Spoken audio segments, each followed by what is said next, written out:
Close your eyes for a moment and picture this. You're standing on the deck of a U-boat, a sleek, gray predator of the seas, as the wind howls and salt spray stings your face. The year is 1941, the height of the Second World War, and you're about to descend into the unknown. The order comes, "Tauchen," and the submarine slips beneath the waves, leaving the world above behind. The light fades, replaced by an endless twilight where the ocean presses against the steel hull with a force that could crush a man in an instant. This is not just a machine. It's a steel coffin, carrying you and your crew into the heart of the abyss. Welcome to Why 80% of U-boat crews Never Returned, a journey into one of the deadliest chapters of modern warfare. Let's set the stage. The Second World War wasn't just fought on battlefields or in the skies. It was a global struggle that stretched into the deepest reaches of the oceans. Germany, under Adolf Hitler's regime, faced a critical challenge. It relied heavily on imports to sustain its war machine, but its surface navy was no match for the Allied fleets. Enter the U-boat, or Unterseeboot, the submarine that became Germany's secret weapon. Commanded by the brilliant but ruthless Admiral Karl Donitz, these vessels were designed to choke off Allied supply lines across the Atlantic, targeting merchant ships carrying food, fuel, and weapons to Britain and later the United States. In the early years, they were devastatingly effective. During the so-called happy time of 1940 to 1941, U-boats sank millions of tons of Allied shipping, bringing Britain to the brink of starvation. Winston Churchill himself admitted that the only thing that truly frightened him was the U-boat menace. But this story isn't about triumphs, it's about a tragedy of unimaginable scale. Of the roughly 40,000 men who served aboard Germany's 1,100 U-boats, between 28,000 and 30,000 never came home, a mortality rate of around 70 to 75%, the highest of any military branch in the war. For perspective, that's worse than the odds faced by bomber crews or frontline infantry. These weren't just numbers, they were sons, brothers, and fathers, many barely out of their teens, who stepped aboard with dreams of glory only to meet a silent, suffocating end beneath the waves. What drove these men to such a fate? Why did so few return? And what secrets do their sunken tombs still hold in the depths? This video is more than a history lesson. It's a descent into the human cost of war, the terror of the unknown, and the mysteries that linger in the ocean's embrace. Over the next 7 chapters, we'll explore the lives of these submariners, the propaganda that lured them, the claustrophobic hell of life aboard a U-boat, the deadly cat-and-mouse game in the Atlantic, and the ghostly wrecks that remain as silent witnesses. We'll use rare archival footage, detailed CGI reconstructions, and first-hand accounts from survivors to bring this story to life. Whether you're a history buff, a lover of naval warfare, or simply curious about the sacrifices made in the shadows of World War II, this video is for you. Hit that subscribe button, ring the bell, and brace yourself for a deep dive into a world where courage and terror were one and the same. Chapter 1. The Silence of the Depths. The ocean awaits, vast and unyielding, as the U-boat's bow cuts through the churning surface. The captain's voice slices through the hum of machinery. Tauchen. Dive. Valves hiss. Water surges into ballast tanks, and the submarine tilts downward, slipping into the Atlantic's cold embrace. The crew, packed into the steel hull, feels the shift as sunlight fades, replaced by an eerie twilight. At 50 meters, the world above is a memory. At 200 meters, it's gone entirely, swallowed by a darkness that feels alive.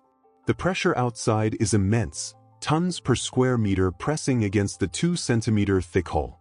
Every creak of metal is a reminder of the ocean's power, a force that could crush the boat in seconds. The men stand at their posts, gauges glowing faintly, their breaths shallow in the stale air. This is the silence of the depths, not peaceful but oppressive, amplifying every drip of condensation, every heartbeat. For the U-boat crews of World War II, each dive was a descent into a realm where survival hung by a thread. The Atlantic, their battlefield, was also their judge, and it showed no mercy. Inside the U-boat, the silence is a living thing, wrapping the crew in its grip. The Type 7, the backbone of Germany's submarine fleet, is a marvel of engineering, but also a claustrophobic cage. At 67 meters long and barely 6 meters wide, it houses 44 to 52 men in spaces so tight they must shuffle sideways to pass. The air is thick with the smell of diesel, sweat, and fear, warmed to a stifling 40 degrees Celsius by the engines. Red lights cast long shadows, preserving night vision but adding to the surreal atmosphere. The men move with practiced precision, knowing a single misstep could betray their position to enemy sonar. Above, Allied destroyers hunt with deadly patience, their sonar pings echoing like a predator's heartbeat. Below, the ocean waits, indifferent to their fate. This silence is their shield, hiding them from the enemy, but also their torment, reminding them of their isolation. 4 weeks, they'll live in this twilight, cut off from the world, their only companions the hum of motors and the weight of the deep. The Second World War transformed the ocean into a theater of war unlike any other. Germany, constrained by the Treaty of Versailles, turned to U-boats to challenge Allied naval dominance. Under Admiral Karl Donitz, these submarines became the spearhead of the Battle of the Atlantic, a 6-year campaign to starve Britain of supplies. From 1935 to 1945, over 1,100 U-boats were built, each a testament to German ingenuity and desperation. In their early years, they were unstoppable, sinking millions of tons of Allied shipping. The happy time of 1940 to 1941 saw U-boats like U-47, commanded by Gunther Prien, devastate convoys with impunity. But the tide would turn. Allied advances, radar, sonar, and long-range aircraft made the hunters the hunted. The ocean, once a sanctuary, became a trap. The men aboard knew each mission could be their last, yet they dove again and again, driven by duty, fear, or the faint hope of survival. This descent into the abyss was more than physical, it was a plunge into the psyche. The silence of the depths seeped into the crew's minds, amplifying their fears. Weeks without sunlight led to what some called submarine psychosis, a creeping depression born of isolation and stress. The men dreamed of home, of open skies, but woke to the same steel walls and dim lights. Survivor accounts, like those from U-96, describe the strain of silent running, when all machinery stopped to evade detection. The crew sat in darkness, listening to the distant thud of depth charges, each explosion a roll of the dice. The ocean was their shield, but also their prison, its pressure a constant reminder of their fragility. A single leak, a cracked weld, and the sea would claim them in an instant. The U-boat was a marvel, but it was also a gamble, its crew betting their lives on engineering and nerve. The men aboard faced a world of extremes. The Type VII's hull, rated for 230 meters, could sometimes dive deeper, but every meter pushed the limits of steel and human endurance. A sudden dive to escape an attack could strain the boat to breaking, while surfacing risked exposure to patrolling aircraft. The crew lived in a state of hyper-awareness, every sound a potential threat. A dropped wrench, a careless word, could draw the enemy's sonar. The silence they maintained was both strategy and survival, a discipline that bound them together even as it wore them down. Letters found in wrecks, preserved by the sea, reveal their humanity, notes to loved ones, written in the dim glow of a bunk never sent. These men were not just sailors, they were brothers, united by a shared fate in a world few could understand. The ocean itself was a character in this drama, vast and unknowable. Covering 70% of the Earth, it remains largely uncharted, its depths hiding secrets older than humanity. For the U-boat crews, it was both ally and adversary. It hid them from Allied ships, allowing stealth attacks on convoys, but it also punished errors without mercy. A navigational mistake could ground a boat on an unseen reef, a mechanical failure could trap it on the ocean floor. The sea's indifference was its power, caring nothing for the men's courage or their fears. Each dive was a pact with this force, a surrender to its rules. The crew knew the odds, nearly 75% would never return, yet they dove, driven by orders, pride, or the slim chance of making it home. The silence of the depths was a paradox, both beautiful and terrifying. It offered cover from the enemy, but also isolation from the world. The men adapted, finding solace in routine, checking gauges, cleaning torpedoes, whispering jokes to break the tension. But the strain was relentless. The constant hum of the boat, the drip of condensation, the faint ping of sonar, these became the soundtrack of their lives. Some found poetry in this existence, a strange communion with the sea.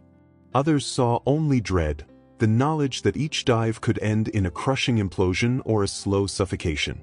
The U-boat was their world, a microcosm of war where every moment tested their resolve. The silence bound them, shaped them, and for too many, became their eternal resting place.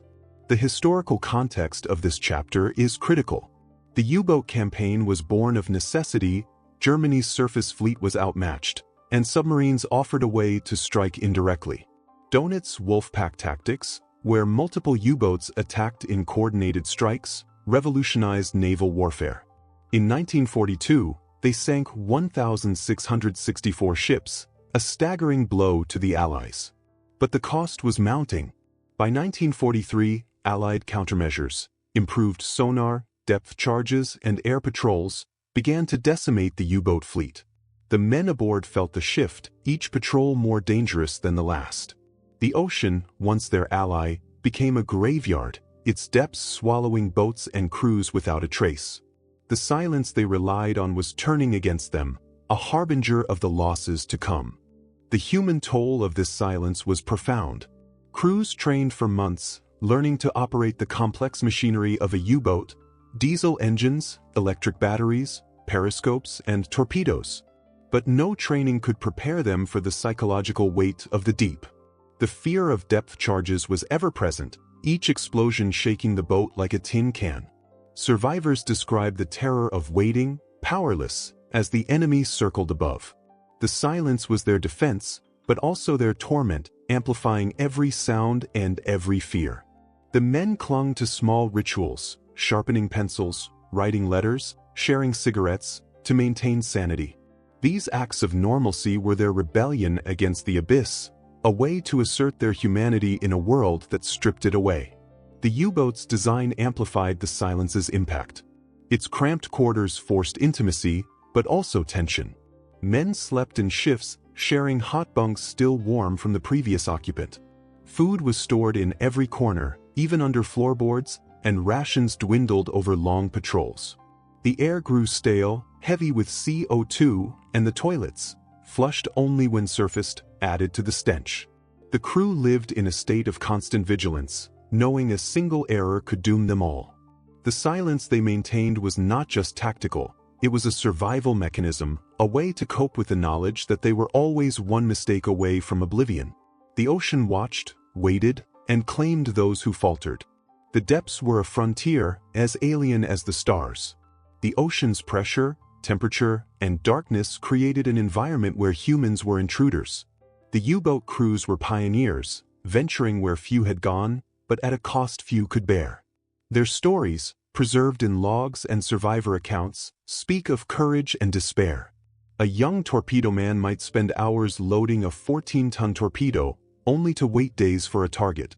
A radio man might listen to static for hours, straining for the faint hum of an Allied ship. The silence bound them to their roles, but also to each other, forging bonds that only those who faced the abyss could understand. Yet, for every moment of camaraderie, there was a shadow of fear, a whisper of the end.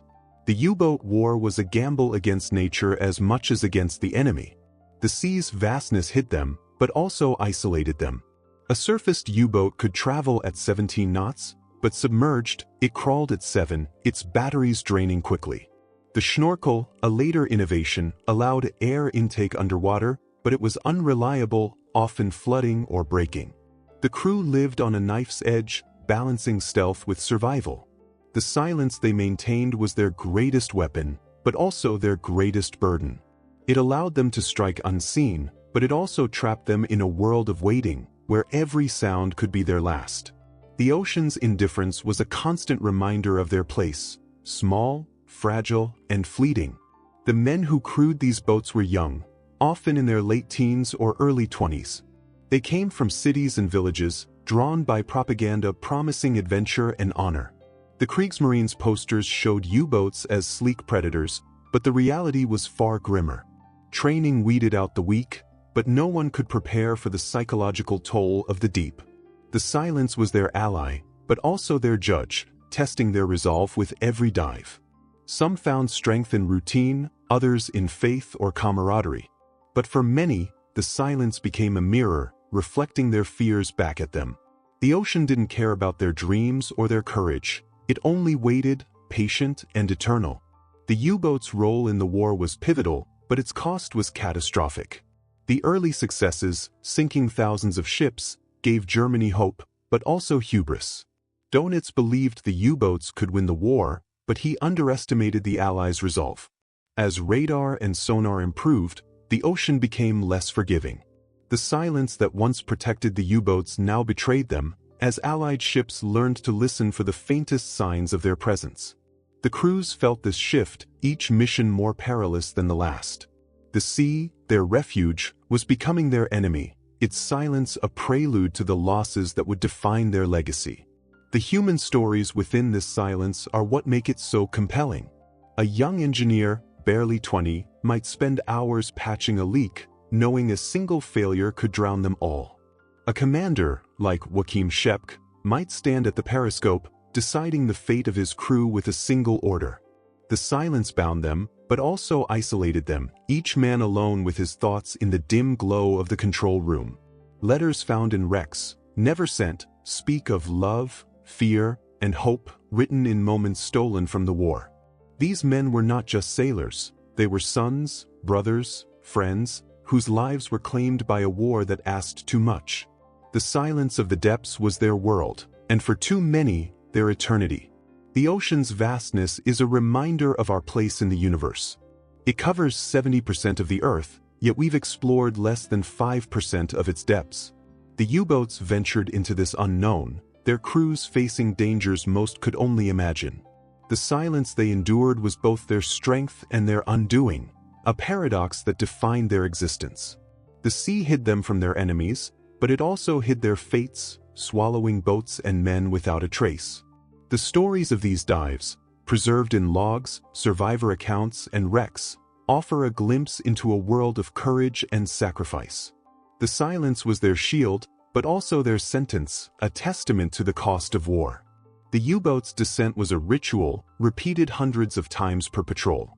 Each dive was a test, not just of the boat, but of the men inside. The silence they maintained was a discipline, a way to survive in a world where sound was betrayal. But it was also a burden, weighing on their minds as heavily as the ocean weighed on the hull. The crew learned to live with it, to find meaning in the routine of checking gauges, cleaning weapons, or whispering stories of home. But the silence never relented, a constant reminder of the stakes. For every successful attack, there was a price, a depth charge, a mine, a failure that could end it all. The ocean watched and waited. The historical weight of this silence is staggering. The U-boat campaign was Germany's boldest gamble, a bid to win a war through stealth and terror. In 1940, they sank ships faster than the Allies could build them, a feat that seemed unstoppable. But the ocean was a fickle ally. As Allied technology advanced, the silence that hid the U-boats became their trap. Sonar pings pierced the depths, guiding depth charges to their targets. The crews felt this change, their missions growing deadlier by the month. The silence they relied on was no longer enough, as the enemy learned to listen. The sea, once their protector, became their executioner. The men aboard these boats were not just fighting a war, they were fighting the sea itself. The ocean's pressure, cold, and darkness were as much their enemies as the Allied ships above. A U-boat could dive to escape, but never far enough. The silence they maintained was their only defense, but it came at a cost. The strain of constant vigilance, of living in a steel tube under tons of water, wore them down. Some found solace in small acts, writing, joking, praying, but others broke under the weight. The silence was their world, but also their prison, a place where courage and fear were inseparable. The ocean didn't judge, it simply claimed. The U-boat's legacy is tied to this silence. It was a weapon, a strategy, a way of life. The crews who ventured into the depths were pioneers, exploring a frontier most would never see. But their exploration came at a cost, lives lost, dreams shattered, stories buried in the deep. The silence they endured was a testament to their courage, but also a reminder of their sacrifice. The ocean keeps their secrets, its depths a graveyard for thousands. As we move to the next chapter, we'll explore the men who chose this life, drawn by promises of glory but bound by a fate few could escape. The silence of the depths is only the beginning. Chapter 2: The Promise and the Sacrifice. In the heart of Nazi Germany, the call to join the U-boat fleet echoed through cobblestone streets and smoky taverns. It was 1939, and the Kriegsmarine, Germany's navy, was rebuilding after the humiliations of Versailles. Posters adorned with sleek submarines and slogans like, "Word U-boot farer. Become a U-boat sailor," beckoned young men with promises of adventure and honor. The U-boat service was pitched as the elite of the elite, a chance to strike silently at the heart of the Allied war machine. For many, it was a siren song, luring boys as young as 17 from small villages and industrial cities alike. The Reich needed heroes, and the propaganda machine painted submariners as modern knights, destined to turn the tide of war. Higher pay, extra rations, and the prestige of serving under Admiral Karl Donitz fueled their dreams. But beneath the glossy promises lay a brutal truth. The sea would demand a sacrifice few could imagine. The recruitment offices buzzed with energy, filled with eager faces and the scent of ink and polished wood. Young men lined up in Hamburg, Bremen, and Flensburg, their eyes bright with ambition. Many came from coastal towns, their lives shaped by the sea's rhythm, while others were factory workers or students seeking escape from economic hardship. The Kriegsmarines sought the best, physically fit, mentally sharp, and free of claustrophobia, a critical trait for the steel coffins they'd call home. Recruits faced rigorous medical exams, standing in cold rooms as doctors tested their lungs and hearts. Psychological screenings probed for signs of panic or instability, weeding out those who might crack under pressure. The process was daunting, but for those accepted, it was a badge of honor. They were joining a brotherhood, a select few chosen to wield Germany's secret weapon in the war for supremacy. Training began in naval schools like those in Pillow and Gotenhafen, where the air smelled of salt and ambition. Recruits learned the intricacies of U-boat warfare, navigation by starlight, the mechanics of torpedoes, and the art of silent running. Instructors, often grizzled veterans, drilled them relentlessly, simulating the chaos of a dive or an attack.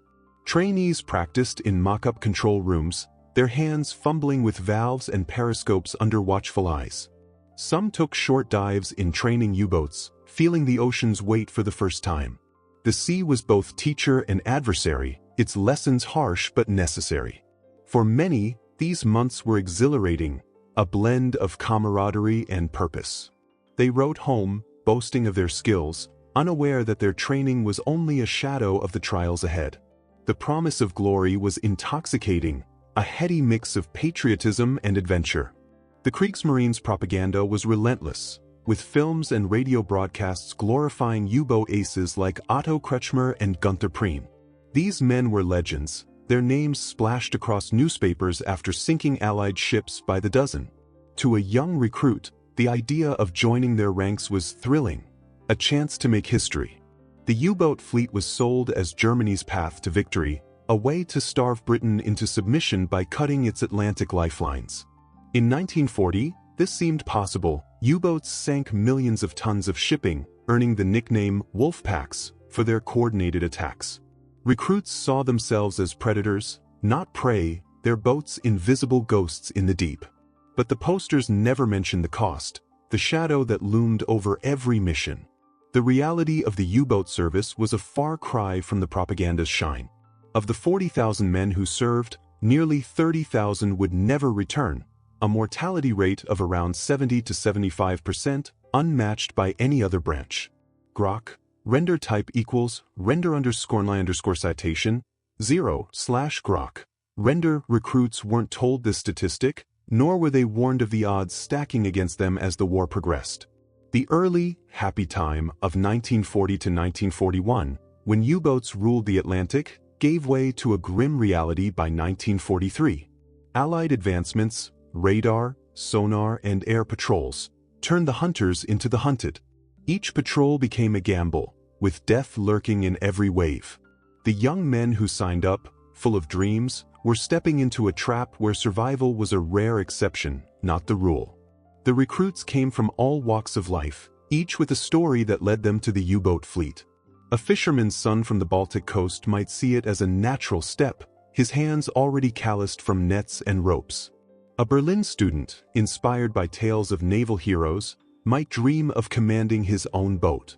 Engineers, drawn by the U-boat's complex machinery, saw a chance to prove their skill. Propaganda played on these aspirations, promising a future where their names would echo like preens. Families gathered to see them off, waving as trains carried them to naval bases.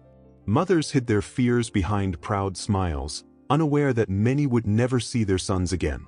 The recruits' letters home, preserved in archives, brim with excitement, oblivious to the fate awaiting them.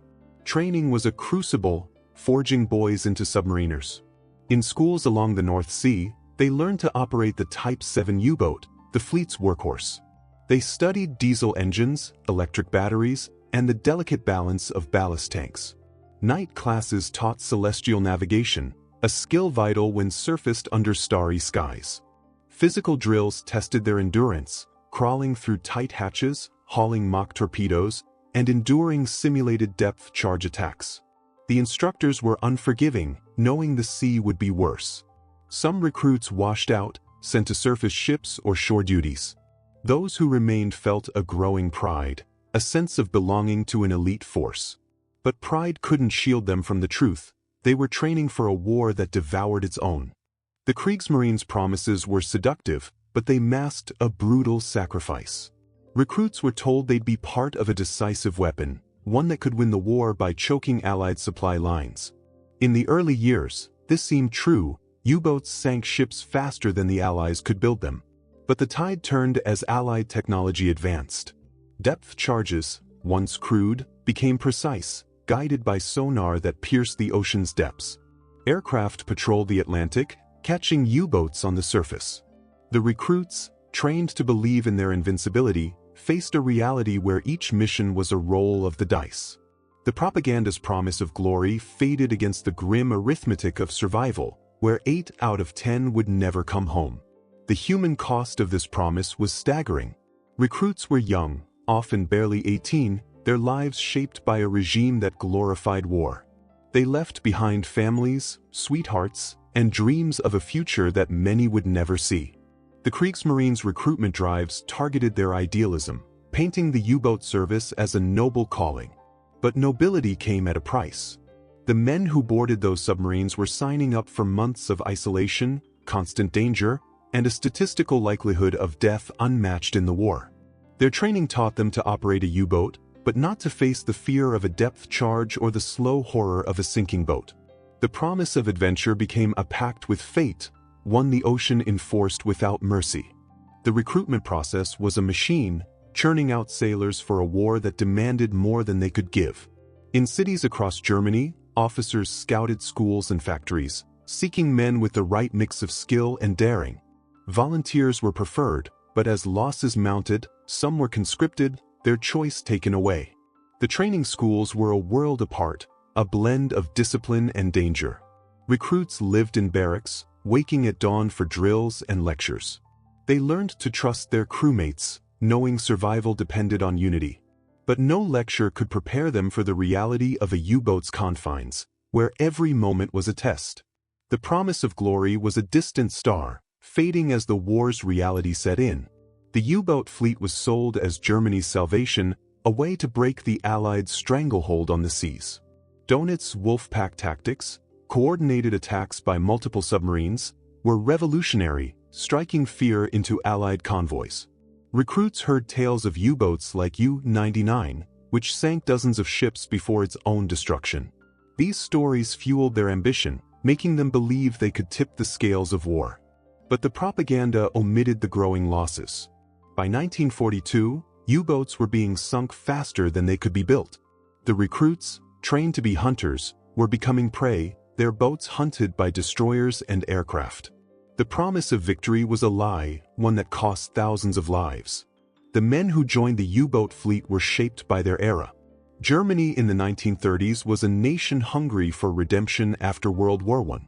The Nazi regime offered purpose, and the Kriegsmarine was its shining spear. Recruits saw themselves as part of a grand mission, a chance to restore Germany's pride. They trained under officers who preached discipline and sacrifice, their words echoing Hitler's vision of a 1,000-year Reich. But the sea cared nothing for ideology. It tested the men equally, whether they were fervent Nazis or reluctant draftees.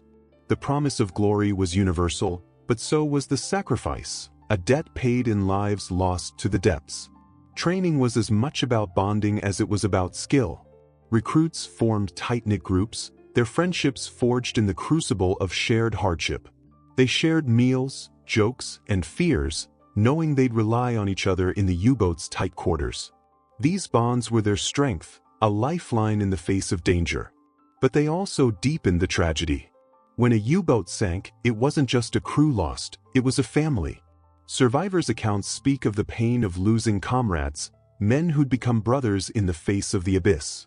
The promise of camaraderie was real, but it came with a cost, one that lingered in the hearts of those who made it home. The Kriegsmarine's propaganda was a masterpiece of manipulation. Films showed U-boats gliding through the sea, their crews smiling as they sank enemy ships. Radio broadcasts celebrated aces like Joachim Schepke, whose exploits were legend. Recruits soaked up these stories, dreaming of their own moment in the spotlight. But the reality was far darker. The U-boat service was a meat grinder, consuming men at an alarming rate. The propaganda never showed the wrecks, the bodies trapped inside, or the families left waiting for news that never came. The promise of heroism was a lure, drawing men into a war that offered little chance of survival. The recruits' journey was one of transformation. They entered as boys, full of dreams and bravado, and emerged as submariners, hardened by training but still vulnerable to the sea's wrath. They learned to operate complex machinery, torpedoes, periscopes, hydrophones, in conditions that tested their nerve. They practiced diving and surfacing, feeling the boats tilt and sway. But no simulation could replicate the terror of a real patrol, the knowledge that death was always near. The promise of adventure was a spark, but the reality was a fire that consumed most who chased it. The sea waited, patient and unforgiving, for the men who believed they could conquer it. The U-boat service demanded everything: body, mind, and soul. Recruits were taught to suppress fear, to focus on their tasks no matter the danger. They learned to trust their commanders, men like Kretschmer, whose calm under pressure was legendary. But even the best commanders couldn't defy the odds forever. The U-47, led by Prien, vanished in 1941, a stark reminder that no one was invincible. Recruits heard these stories, but the propaganda kept them focused on victory. The promise of glory was a drug, numbing them to the reality that most would never see home again. The sacrifice was not just their lives, but their innocence, stolen by a war that asked too much. The recruitment drives were relentless, targeting Germany's youth with a mix of patriotism and adventure. Schools hosted naval officers who spoke of duty and honor. Factories saw recruiters offering a way out of grueling labor. The promise was universal: join the U-boats, and you'd be part of history. But history was unkind. The men who signed up were often idealistic, believing in Germany's cause or simply seeking purpose. They didn't know that the Atlantic would become a graveyard, with over 780 U-boats lost by war's end. The propaganda painted a bright future, but the sea offered only darkness, its depths claiming those who dared to venture too far. The training schools were a world of discipline and danger. Recruits lived in barracks, their days filled with drills and lectures. They learned to navigate by compass and stars, to load torpedoes in cramped spaces, to listen for the faintest enemy signals. The instructors were harsh, knowing the sea would be harsher. They taught the men to work as a unit, each role vital to the boat's survival. The radioman's ears, the engineer's hands, the commander's decisions, all were links in a chain that could break with one mistake. The promise of elite status was real, but so was the sacrifice, a lesson learned too late by most. The human stories behind the recruits are what make this chapter resonate. A young man from Munich might join to escape a dead-end job, his heart full of dreams. A farmer's son from Pomerania might see the sea as a calling, his hands eager to grip a periscope. Their letters home, preserved in archives, speak of pride and excitement, but also of fear. They wrote of their training, their new friends, their hopes for victory. But the sea didn't care about their stories. It took them all, believers and skeptics, heroes and cowards. The promise of glory was a shared dream, but the sacrifice was a shared fate, one that bound them to the ocean forever. The Kriegsmarine's vision was bold, a fleet of U-boats that could cripple the Allies and win the war. Recruits were told they were the key to this victory, their boats the tip of the spear. In the early years, this seemed possible. The wolf pack struck with precision, sinking ships and spreading fear. But the Allies adapted, their technology outpacing Germany's. The recruits, trained to be invincible, faced a reality where survival was a miracle. The promise of victory was a mirage, fading as the war turned against them. The sacrifice was not just their lives, but their belief in a cause that could not save them. The training process was a rite of passage, transforming raw recruits into submariners. They learned to live in a world of steel and silence, their skills honed by months of practice. They faced mock attacks, practiced emergency dives, and learned to trust their instincts. But no training could prepare them for the real thing: the terror of a depth charge, the claustrophobia of a sinking boat. The promise of adventure was a spark that lit their path, but the sacrifice was a fire that consumed them. The sea was their teacher, but also their executioner, its lessons written in the wrecks that litter the ocean floor. The recruits' families were part of this story, their pride and fear a silent backdrop. Mothers and fathers waved goodbye at train stations, their hearts heavy with hope and dread. Sweethearts pinned photos to letters, promising to wait. The recruits carried these tokens aboard, small reminders of a world beyond the sea. But the U-boat service was a jealous mistress, demanding everything. The men who left home were changed, their innocence traded for the harsh realities of war. The promise of glory was a dream they shared with their loved ones, but the sacrifice was a burden they bore alone, one that the ocean would claim without remorse. The U-boat fleet was a symbol of Germany's ambition, a bid to dominate the seas despite a weaker navy. Recruits were told they were part of this grand vision, their boats the key to victory. But the reality was far different. The Atlantic was a battlefield where technology and tactics evolved rapidly. The recruits, trained for a war of stealth, faced an enemy that learned to listen. Sonar, radar, and air patrols turned the ocean into a trap. The promise of invincibility was a lie, one that cost thousands of lives. The sacrifice was not just the men, but the hope they carried, drowned in the depths of a war they couldn't win. The training schools were a crucible of camaraderie and competition. Recruits pushed each other, their rivalries tempered by the knowledge that they'd face the sea together. They shared stories of home, of girls left behind, of dreams beyond the war. These moments were their anchor, a way to hold on to humanity in a world of machines. But the sea was waiting, its call stronger than any bond.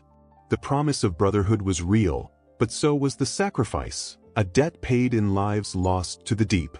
The recruits learned to rely on each other, but no one could rely on the ocean, its whims as deadly as any enemy. The propaganda machine was relentless, painting the U-boat service as a noble quest. Recruits saw themselves as heroes, their boats the vanguard of a new Germany. But the reality was a grind of fear and fatigue. The men who joined were young, their lives full of possibility. They trained with zeal, believing in their cause. But the sea was a great equalizer, caring nothing for their dreams. The promise of glory was a spark, but the sacrifice was a flame, consuming all who ventured too far. The U-boat fleet was a dream that became a nightmare, its legacy written in the silence of the depths. The recruits' journey was one of transformation, but also of loss. They entered training with hope, their eyes on the horizon. They left as submariners, their world narrowed to the confines of a U-boat. The training was brutal, but it was only a prelude to the war. The promise of adventure was a lure, drawing them into a conflict that spared few. The sacrifice was not just their lives, but their futures, stolen by a sea that gave no quarter. The men who joined the U-boat fleet were brave, but bravery was not enough. The ocean was their judge, and its verdict was final. The Kriegsmarine's recruitment was a machine of war, fueled by the dreams of youth. It promised glory, but delivered death. The recruits were the heart of this machine, their lives the fuel that kept it running. They trained, they fought, they died, their stories swallowed by the sea. The promise was a lie, but the sacrifice was real, a debt paid by thousands who never returned. As we move to the next chapter, we'll step inside the U-boat itself, a machine of steel that was both home and prison, where the men lived, worked, and faced a fate few could escape. The ocean waits, its silence a call to those who dared to answer. Chapter 3. The Machine of Steel. Step inside a U-boat, and you're swallowed by a world of steel and shadows. The Type 7, the workhorse of Germany's Kriegsmarine, stretches 67 meters long but only 6 meters wide, a narrow tube packed with 44 to 52 men. Every inch is functional. Pipes snake along walls, valves protrude like thorns, and the air is heavy with diesel fumes, sweat, and the sour tang of unwashed bodies. The temperature can climb to 40 degrees Celsius near the diesel engines, turning the boat into a sweltering maze. Dim red lights, used to preserve night vision, cast an eerie glow over gauges and levers, making the interior feel like a descent into Hades. Condensation drips from the ceiling, soaking clothes and bedding, a constant reminder of the ocean pressing in. This is no ship of luxury, it's a machine designed for war, its crew squeezed into spaces so tight they must shuffle sideways to move. For weeks, sometimes months, this steel prison is their home, their workplace, and for many, their tomb. The U-boat's interior is a study in organized chaos. The control room, the nerve center, is crammed with periscopes, hydrophone stations, and navigation charts. The commander stands here, eyes glued to the attack periscope, deciding the fate of his crew with a single order. Aft, the engine room roars with diesel motors when surfaced, their vibrations rattling the hull. Underwater, electric batteries hum, their power finite and precious. Forward, torpedo tubes line the bow, each one a 14-ton weapon loaded by hand in a space barely wide enough to turn. The crew's quarters are a misnomer. There are no real beds, only narrow bunks shared in shifts, still warm from the previous occupant. Food, stored in every nook, even under floorboards, turns the boat into a floating pantry. The air grows stale, thick with CO2, and the toilets, flushed only when surfaced, add a stench that clings to everything. Every man aboard has a role, a cog in this steel machine. The commander, often a figure like Otto Kretschmer, carries the weight of leadership, his decisions life or death. Engineers wrestle with temperamental engines and batteries, their hands blackened by grease, knowing a single failure could doom the boat. Torpedo men, muscles straining, load and maintain the deadly payloads, each torpedo a potential game-changer. Radio men hunch over headphones, listening for enemy signals through static, their ears the boat's lifeline to the outside world. The helmsman steers with precision, while the cook, if you can call him that, scrapes together meals from canned meat and moldy bread. Each role is vital, each mistake catastrophic. The crew operates as a single organism, their survival tied to trust and discipline, but the strain of their duties frays nerves and tests loyalties. Life aboard is a relentless test of endurance. Patrols last weeks, sometimes months, with no sunlight to mark the passage of time. The men live in perpetual twilight, their world reduced to the glow of instruments and the smell of diesel. Fresh water is rationed, a sip at a time, and showers are a fantasy. Clothes grow damp and moldy, skin chafes from constant humidity. Meals are meager, hardtack, canned sausage, powdered milk, eaten in shifts at tiny tables. The crew sleeps in hot bunks, rotating to share the limited beds, their bodies pressed against cold steel or sweaty mattresses. Silence is mandatory during dives to avoid detection, turning the boat into a floating monastery where whispers replace speech. This enforced quiet is both a tactic and a torment, amplifying every creak and drip into a potential death knell. The U-boat itself is a marvel of engineering, but a fragile one. Its diesel engines push it to 17 knots on the surface, but underwater, battery-powered motors slow it to a crawl, 7 knots at best. The snorkel, introduced later, allows air intake for diesels while submerged, but it's prone to flooding, risking the entire boat. The hull, only 2 centimeters thick in places, is rated for 230 meters, but some commanders push deeper, tempting fate. A single crack, a faulty weld, and the sea rushes in, crushing the boat in seconds. Maintenance is constant. Crews patch leaks, recalibrate gauges, and clean filters in swaying, cramped conditions. The machine demands as much from them as the ocean does, a relentless partner in their daily struggle to survive. The claustrophobia is palpable, a constant weight on the mind. The passages are so narrow that men must turn sideways to pass, their shoulders brushing pipes and valves. Ceilings are low, forcing taller sailors to stoop, their backs aching after hours on duty. Every surface is hard, cold, and unyielding, a reminder of the boat's utilitarian purpose. The crew learns to move with precision, their bodies adapting to the confines like dancers in a deadly ballet. But the space takes its toll. Men dream of open fields, of sunlight, but wake to the same steel walls. The lack of privacy is absolute. No corner is truly their own. Even personal moments, like writing a letter or stealing a moment of reflection, are shared with the hum of the boat and the eyes of the crew. The air aboard is a challenge as great as the sea outside. Ventilation is limited, and CO2 builds up, making breathing heavy and heads foggy. Batteries, critical for underwater travel, can leak chlorine gas if damaged, a silent killer in the tight quarters. The crew monitors oxygen levels obsessively, knowing a failure could suffocate them before the enemy strikes.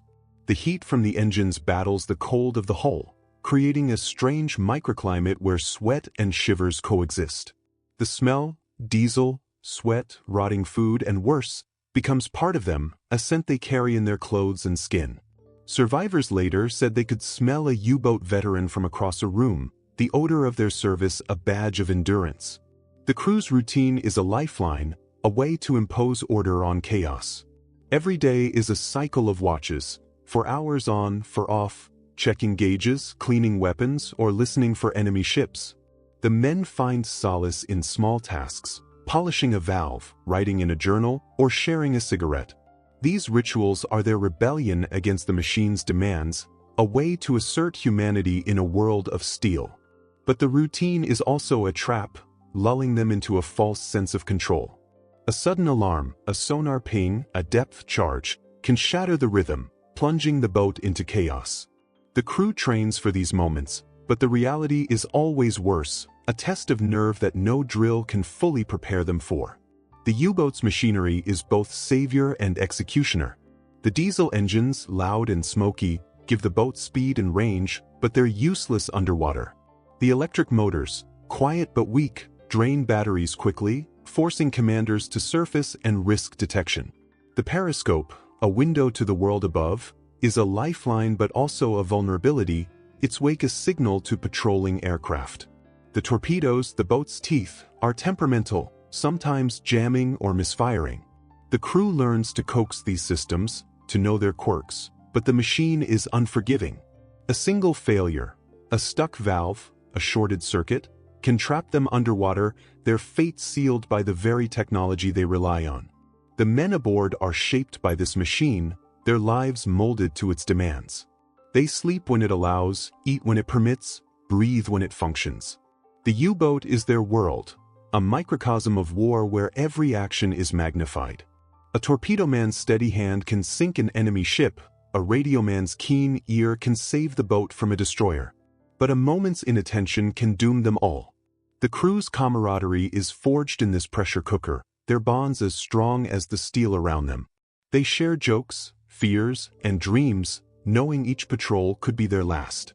The machine binds them, but it also isolates them, each man alone with the knowledge of their fragility. The U-boat's design reflects the era's ambition and desperation. Built to evade the restrictions of Versailles, it was a triumph of German engineering, compact, stealthy, and deadly.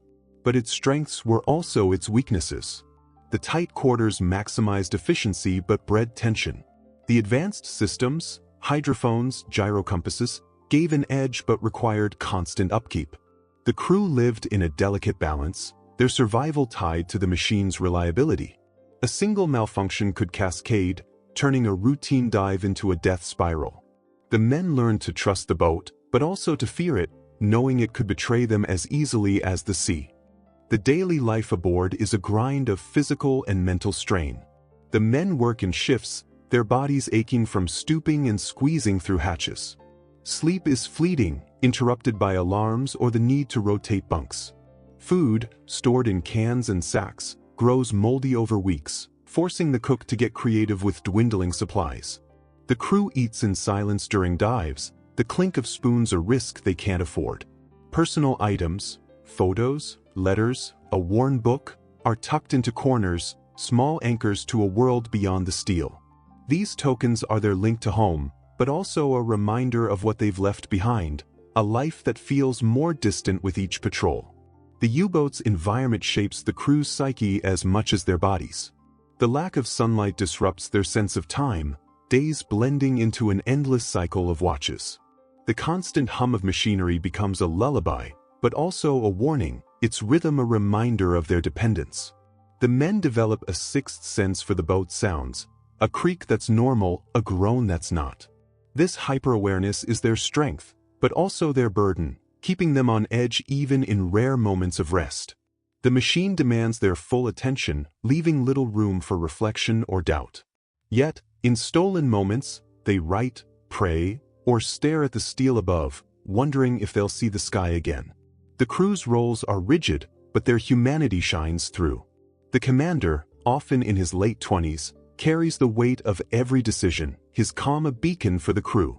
The engineers, hands scarred from wrench work, keep the boat alive, their skill the difference between surfacing and sinking. The torpedo men, strong but precise, treat their weapons like children, knowing a misfire could waste a rare shot. The radio men, ears tuned to the faintest signals, are the boat's eyes and ears, their vigilance a shield against surprise. Each man is a specialist, but also a brother, their lives intertwined in the machine's embrace. The U-boat is their world, but it's also their cage, a place where courage and fear coexist. The machine's demands are relentless, but so is the crew's resilience. They adapt to the heat, the stench, the confinement, finding ways to cope.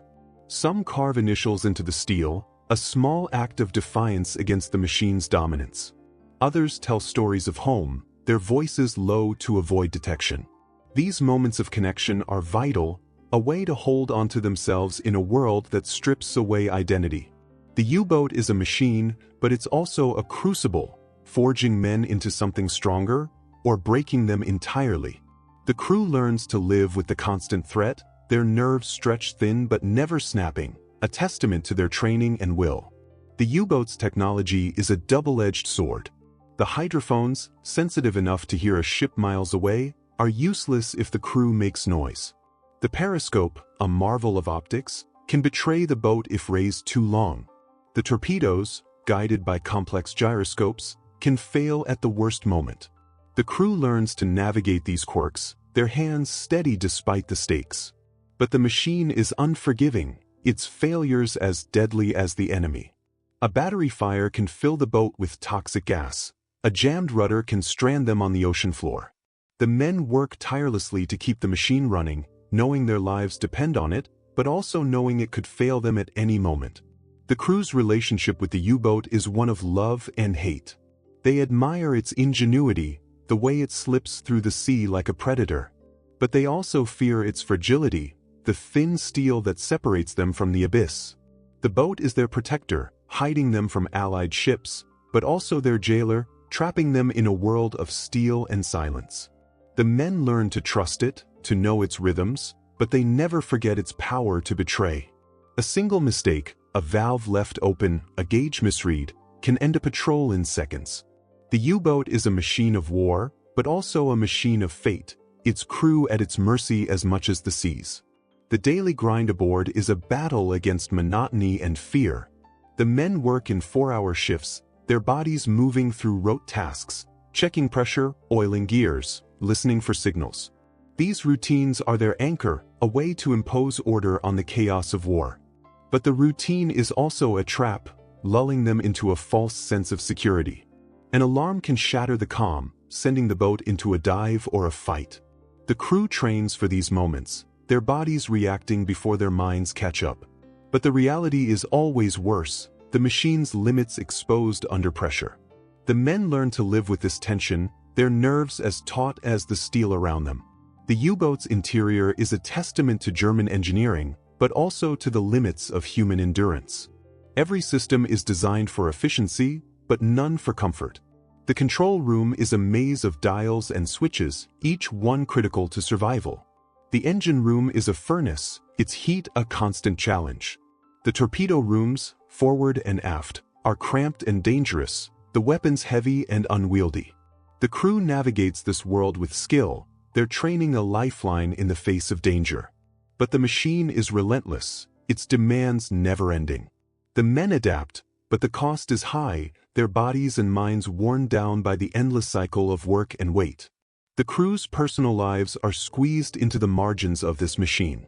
A photo tucked into a bunk, a letter hidden in a pocket, these are their links to the world above. They write when they can, their words a mix of hope and fear. Some keep journals, chronicling the monotony and terror of their days. Others carve small mementos into the steel, a way to leave their mark.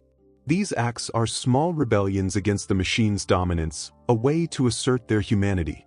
But the U-boat is a jealous master, demanding their full attention. The men learn to live in its shadow, their lives shaped by its rhythms, their fates tied to its steel. The U-boat's design is a balance of strength and vulnerability. Its hull can withstand the ocean's pressure, but only to a point. Its engines give it speed, but only on the surface. Its weapons make it deadly, but only if they work. The crew learns to navigate these contradictions, their skills honed by necessity.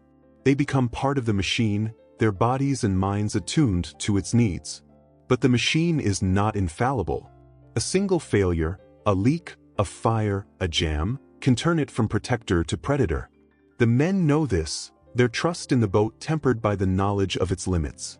The U-boat is their home, but also their potential grave. The crew's camaraderie is the heart of this machine.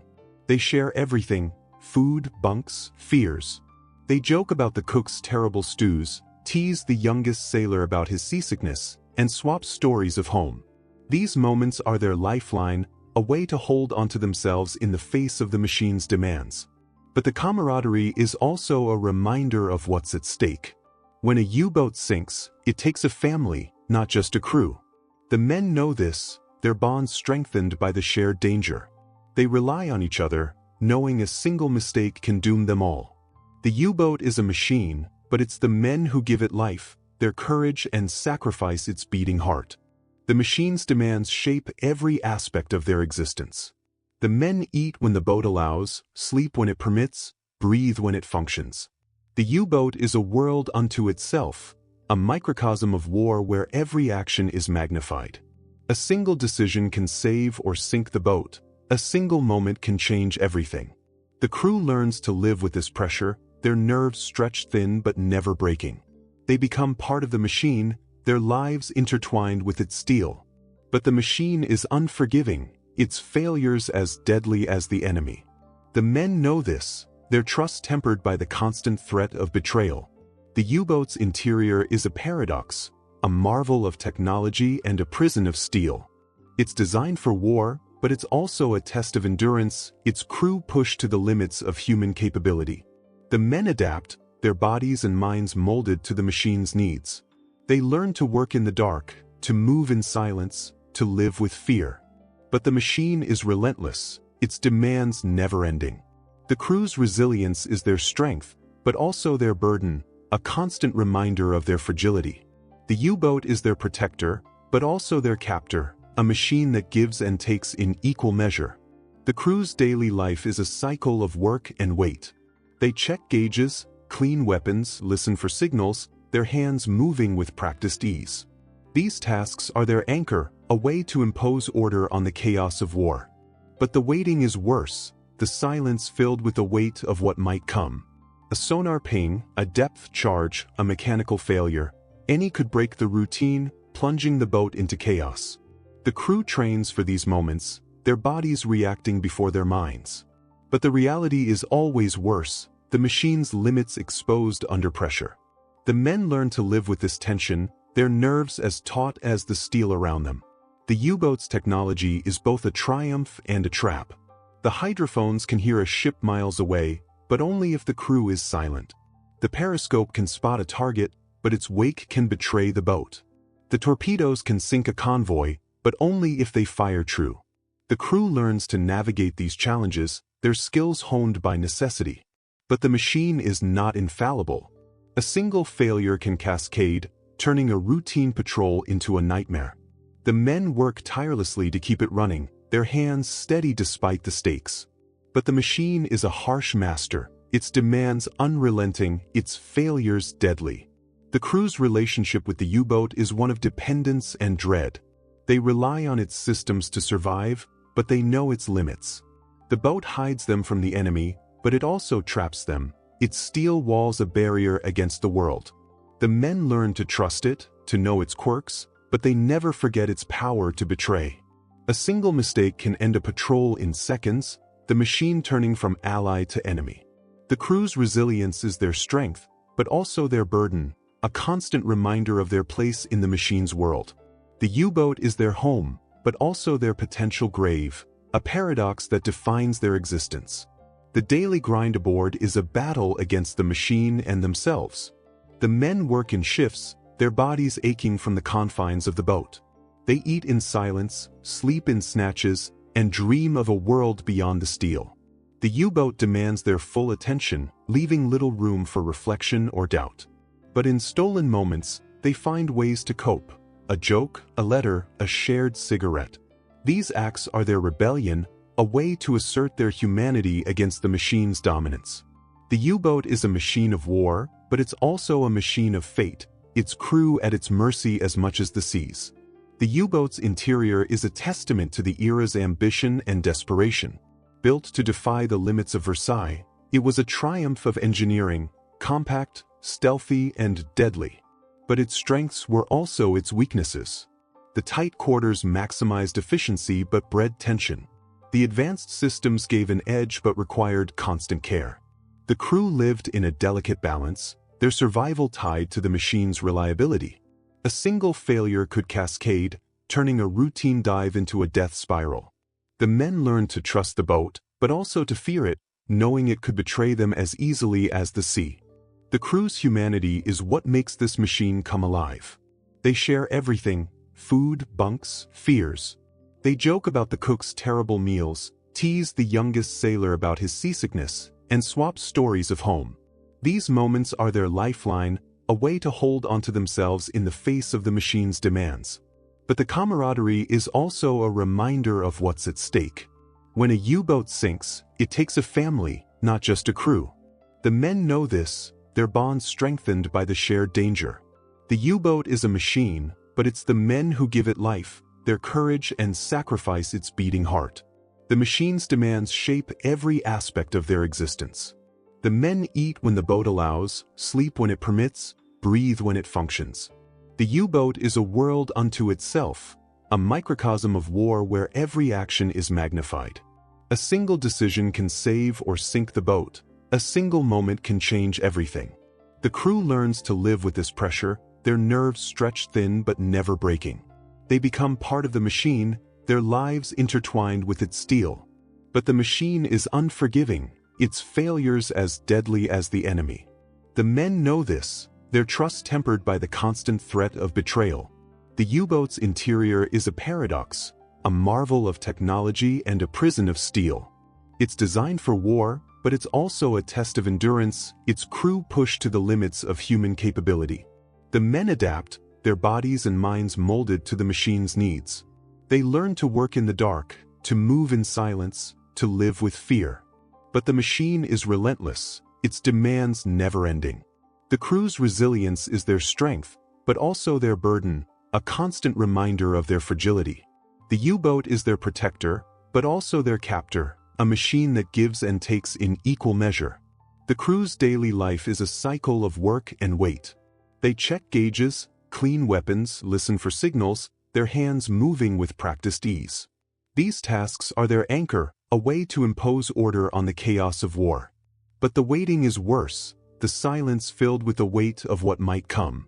A sonar ping, a depth charge, a mechanical failure, any could break the routine, plunging the boat into chaos. The crew trains for these moments, their bodies reacting before their minds. But the reality is always worse, the machine's limits exposed under pressure. The men learn to live with this tension, their nerves as taut as the steel around them.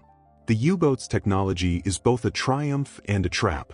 The hydrophones can hear a ship miles away, but only if the crew is silent. The periscope can spot a target, but its wake can betray the boat. The torpedoes can sink a convoy, but only if they fire true. The crew learns to navigate these challenges, their skills honed by necessity. But the machine is not infallible. A single failure can cascade, turning a routine patrol into a nightmare. The men work tirelessly to keep it running, their hands steady despite the stakes. But the machine is a harsh master, its demands unrelenting, its failures deadly. The crew's relationship with the U-boat is one of dependence and dread. They rely on its systems to survive, but they know its limits. The boat hides them from the enemy, but it also traps them, its steel walls a barrier against the world. The men learn to trust it, to know its quirks, but they never forget its power to betray. A single mistake can end a patrol in seconds, the machine turning from ally to enemy. The crew's resilience is their strength, but also their burden, a constant reminder of their place in the machine's world. The U-boat is their home, but also their potential grave, a paradox that defines their existence.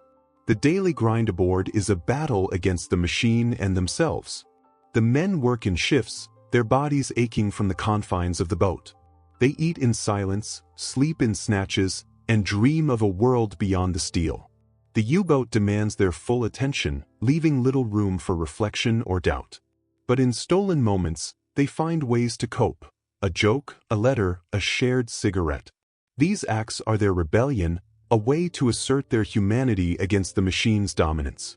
The U-boat is a machine of war, but it's also a machine of fate, its crew at its mercy as much as the seas. The U-boat's interior is a testament to the era's ambition and desperation. Built to defy the limits of Versailles, it was a triumph of engineering, compact, stealthy, and deadly. But its strengths were also its weaknesses. The tight quarters maximized efficiency but bred tension. The advanced systems gave an edge but required constant care. The crew lived in a delicate balance, their survival tied to the machine's reliability. A single failure could cascade, turning a routine dive into a death spiral. The men learned to trust the boat, but also to fear it, knowing it could betray them as easily as the sea. The crew's humanity is what makes this machine come alive. They share everything: food, bunks, fears. They joke about the cook's terrible meals, tease the youngest sailor about his seasickness, and swap stories of home. These moments are their lifeline, a way to hold onto themselves in the face of the machine's demands. But the camaraderie is also a reminder of what's at stake. When a U-boat sinks, it takes a family, not just a crew. The men know this, their bonds strengthened by the shared danger. The U-boat is a machine, but it's the men who give it life, their courage and sacrifice its beating heart. The machine's demands shape every aspect of their existence. The men eat when the boat allows, sleep when it permits, breathe when it functions. The U-boat is a world unto itself, a microcosm of war where every action is magnified. A single decision can save or sink the boat. A single moment can change everything. The crew learns to live with this pressure, their nerves stretched thin but never breaking. They become part of the machine, their lives intertwined with its steel. But the machine is unforgiving, its failures as deadly as the enemy. The men know this, their trust tempered by the constant threat of betrayal. The U-boat's interior is a paradox, a marvel of technology and a prison of steel. It's designed for war, but it's also a test of endurance, its crew pushed to the limits of human capability. The men adapt, their bodies and minds molded to the machine's needs. They learn to work in the dark, to move in silence, to live with fear. But the machine is relentless, its demands never-ending. The crew's resilience is their strength, but also their burden, a constant reminder of their fragility. The U-boat is their protector, but also their captor, a machine that gives and takes in equal measure. The crew's daily life is a cycle of work and wait. They check gauges, clean weapons, listen for signals, their hands moving with practiced ease. These tasks are their anchor, a way to impose order on the chaos of war. But the waiting is worse, the silence filled with the weight of what might come. A sonar ping, a depth charge, a mechanical failure, any could break the routine, plunging the boat into chaos. The crew trains for these moments, their bodies reacting before their minds. But the reality is always worse, the machine's limits exposed under pressure. The men learn to live with this tension, their nerves as taut as the steel around them. The U-boat's technology is both a triumph and a trap. The hydrophones can hear a ship miles away, but only if the crew is silent. The periscope can spot a target, but its wake can betray the boat. The torpedoes can sink a convoy, but only if they fire true. The crew learns to navigate these challenges, their skills honed by necessity. But the machine is not infallible. A single failure can cascade, turning a routine patrol into a nightmare. The men work tirelessly to keep it running, their hands steady despite the stakes. But the machine is a harsh master, its demands unrelenting, its failures deadly. The crew's relationship with the U-boat is one of dependence and dread. They rely on its systems to survive, but they know its limits. The boat hides them from the enemy, but it also traps them. Its steel walls a barrier against the world. The men learn to trust it, to know its quirks, but they never forget its power to betray. A single mistake can end a patrol in seconds, the machine turning from ally to enemy. The crew's resilience is their strength, but also their burden, a constant reminder of their place in the machine's world. The U-boat is their home, but also their potential grave, a paradox that defines their existence. The daily grind aboard is a battle against the machine and themselves. The men work in shifts, their bodies aching from the confines of the boat. They eat in silence, sleep in snatches, and dream of a world beyond the steel. The U-boat demands their full attention, leaving little room for reflection or doubt. But in stolen moments, they find ways to cope. A joke, a letter, a shared cigarette. These acts are their rebellion, a way to assert their humanity against the machine's dominance. The U-boat is a machine of war, but it's also a machine of fate, its crew at its mercy as much as the seas. The U-boat's interior is a testament to the era's ambition and desperation. Built to defy the limits of Versailles, it was a triumph of engineering, compact, stealthy, and deadly. But its strengths were also its weaknesses. The tight quarters maximized efficiency but bred tension. The advanced systems gave an edge but required constant care. The crew lived in a delicate balance, their survival tied to the machine's reliability. A single failure could cascade, turning a routine dive into a death spiral. The men learned to trust the boat, but also to fear it, knowing it could betray them as easily as the sea. The crew's humanity is what makes this machine come alive. They share everything: food, bunks, fears. They joke about the cook's terrible meals, tease the youngest sailor about his seasickness, and swap stories of home. These moments are their lifeline, a way to hold onto themselves in the face of the machine's demands. But the camaraderie is also a reminder of what's at stake. When a U-boat sinks, it takes a family, not just a crew. The men know this, their bonds strengthened by the shared danger. The U-boat is a machine, but it's the men who give it life, their courage and sacrifice its beating heart. The machine's demands shape every aspect of their existence. The men eat when the boat allows, sleep when it permits, breathe when it functions. The U-boat is a world unto itself, a microcosm of war where every action is magnified. A single decision can save or sink the boat. A single moment can change everything. The crew learns to live with this pressure, their nerves stretched thin but never breaking. They become part of the machine, their lives intertwined with its steel. But the machine is unforgiving, its failures as deadly as the enemy. The men know this, their trust tempered by the constant threat of betrayal. The U-boat's interior is a paradox, a marvel of technology and a prison of steel. It's designed for war, but it's also a test of endurance, its crew pushed to the limits of human capability. The men adapt, their bodies and minds molded to the machine's needs. They learn to work in the dark, to move in silence, to live with fear. But the machine is relentless, its demands never-ending. The crew's resilience is their strength, but also their burden, a constant reminder of their fragility. The U-boat is their protector, but also their captor, a machine that gives and takes in equal measure. Chapter 4. The Deadly Game Beneath the Ocean. The Atlantic Ocean was a battlefield unlike any other, a vast liquid chessboard where U-boats played a deadly game of stealth and destruction. In the early years of World War II, Germany's submarines, under Admiral Karl Donitz's command, struck terror into Allied convoys. These wolf packs, groups of U-boats hunting in coordinated strikes, slipped beneath the waves, invisible predators targeting merchant ships laden with food, fuel, and weapons.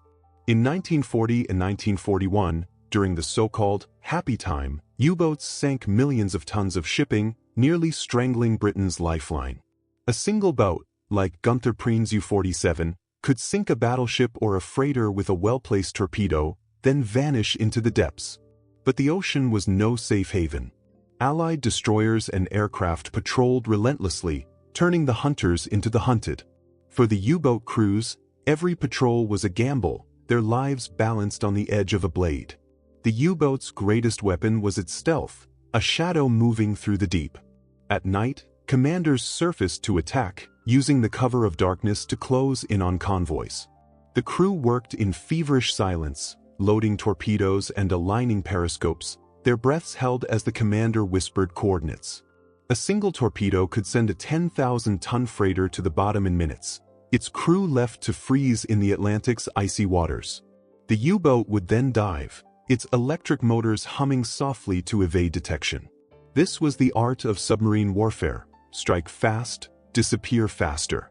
But the game was never one-sided.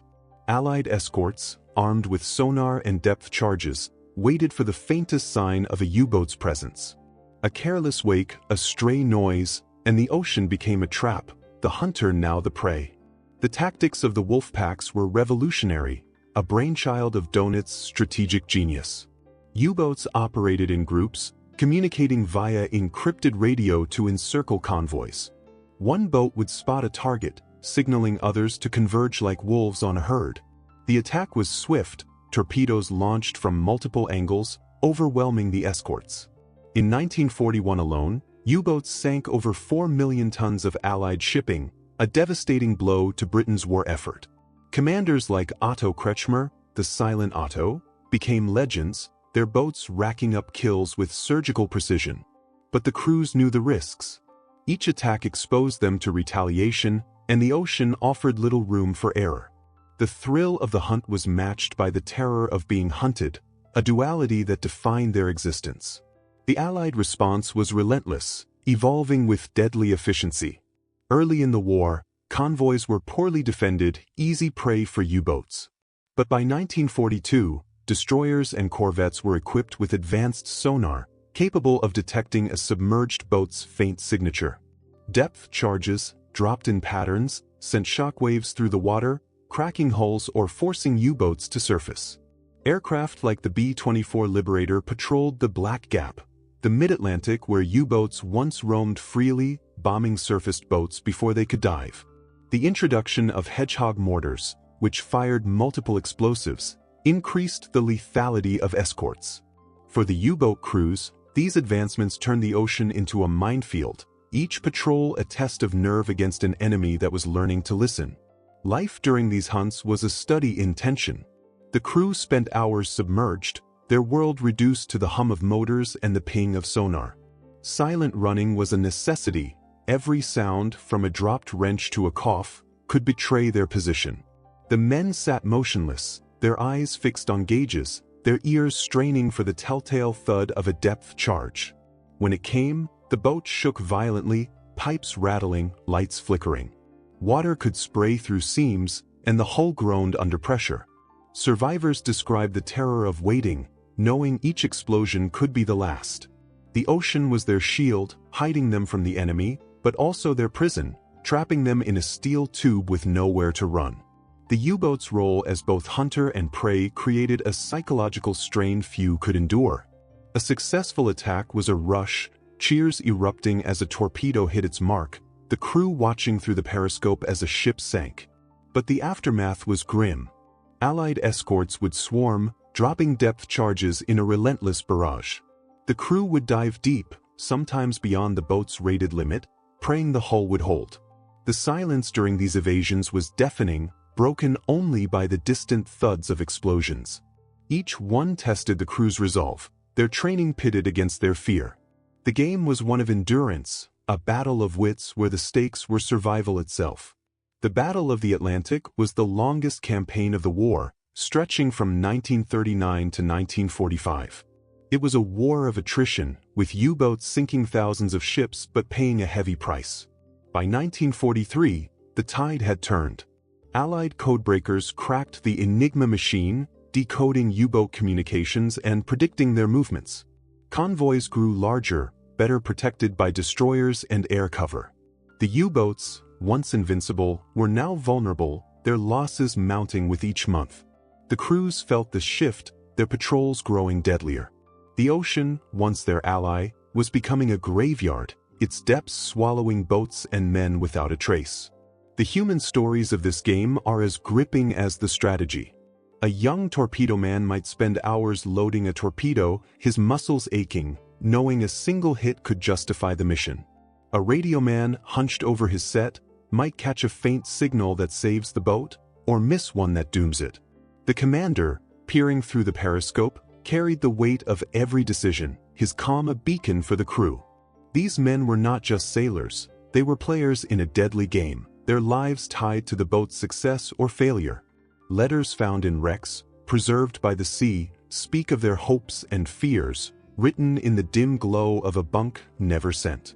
The U-boat's technology was both its strength and its Achilles heel. The Type 7 could dive in seconds, disappearing beneath the waves, but its slow underwater speed, 7 knots, made evasion difficult. The Schnorkel, a later addition, allowed air intake for diesel engines while submerged, but it was unreliable, often flooding or breaking. Torpedoes, guided by gyroscopes, could misfire or detonate prematurely, wasting precious shots. The crew learned to coax these systems, their hands steady despite the stakes. But the technology was fragile, and the ocean unforgiving. A single failure, a jammed rudder, a faulty battery, could trap the boat, leaving the crew to face a slow death in the deep. The Allied countermeasures were a game-changer, turning the ocean into a killing field. Sonar, or ASTIC, could pinpoint a U-boat's location with eerie accuracy, guiding depth charges to their target. Aircraft, equipped with radar, could spot a surfaced U-boat from miles away, dropping bombs before it could dive. The Hedgehog mortar, firing 24 explosives in a pattern, increased the odds of a direct hit. For the U-boat crews, these advancements were a nightmare. A patrol that began with a successful attack could end in a barrage of depth charges, the boat shaking as the crew braced for impact. The game was no longer theirs to control, the ocean a stage where the Allies held the upper hand. The crews lived for the moments of triumph, fleeting though they were. Sinking an Allied ship was a rush, a validation of their training and sacrifice. The commander would call out the hit, the crew cheering as the periscope showed flames on the horizon. But the celebration was short-lived. Escorts would respond with fury, their sonar pings a death knell. The U-boat would dive, the crew falling silent, their hearts pounding as they waited out the attack. These moments defined the game, brief highs followed by crushing lows. The men learned to savor the victories, knowing they could be their last. The ocean watched, indifferent to their triumphs or their terror. The Wolfpack tactics were a stroke of brilliance, but they came with risks. Coordinating multiple U-boats required radio communication, which the Allies learned to intercept. The Enigma machine, once thought unbreakable, was cracked by codebreakers at Bletchley Park, giving the Allies a window into U-boat movements. This betrayal of secrecy was devastating, turning coordinated attacks into ambushes.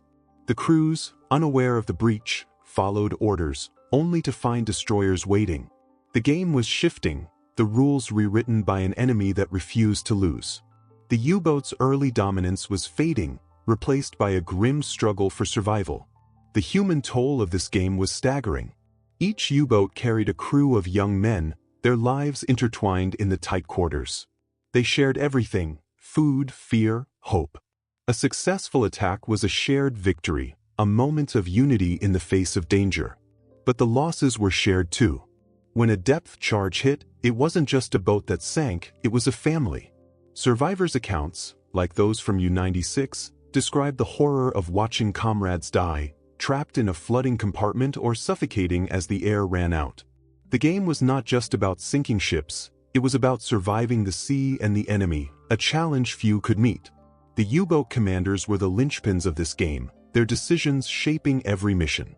Men like Joachim Shepk and Eric Topp were legends, their boats racking up kills that made headlines. But even they were not immune.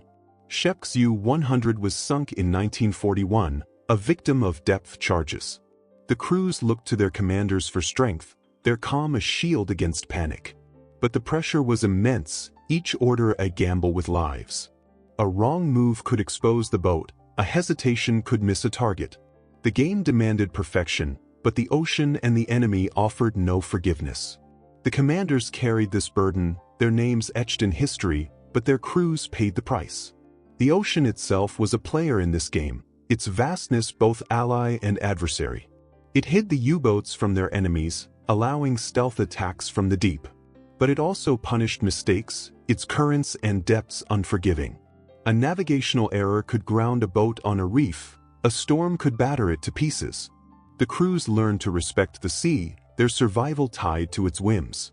The game was not just against the Allies, but against nature itself, a force that cared nothing for their courage or their cause. The ocean was the ultimate arbiter, its verdict final and unyielding. The U-boat's role in the war was pivotal, but its cost was catastrophic. The early successes, sinking thousands of ships, gave Germany hope, but also hubris. Dönitz believed the U-boats could win the war, but he underestimated the Allies' resolve. As the game evolved, the U-boats were outmatched, their losses mounting.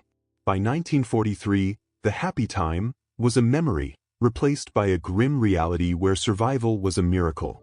The crews felt the shift, their missions growing deadlier.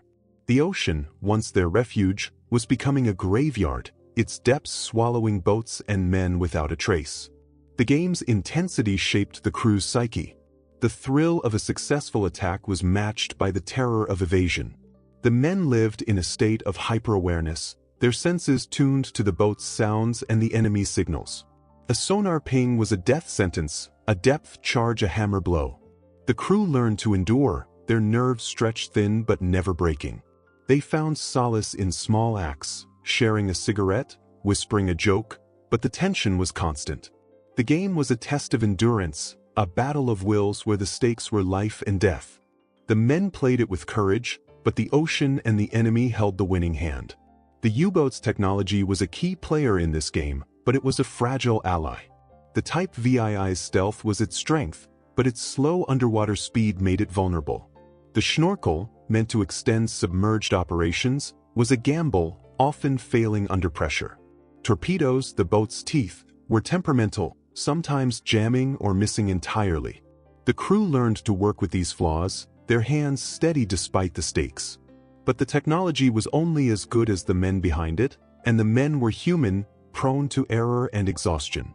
The game demanded perfection, but the U-boat's limits made it impossible. The Allied escorts were relentless, their tactics evolving with deadly precision.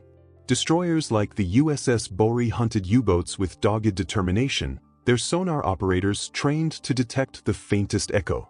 Depth charges, once crude, became sophisticated, detonating at preset depths to maximize damage.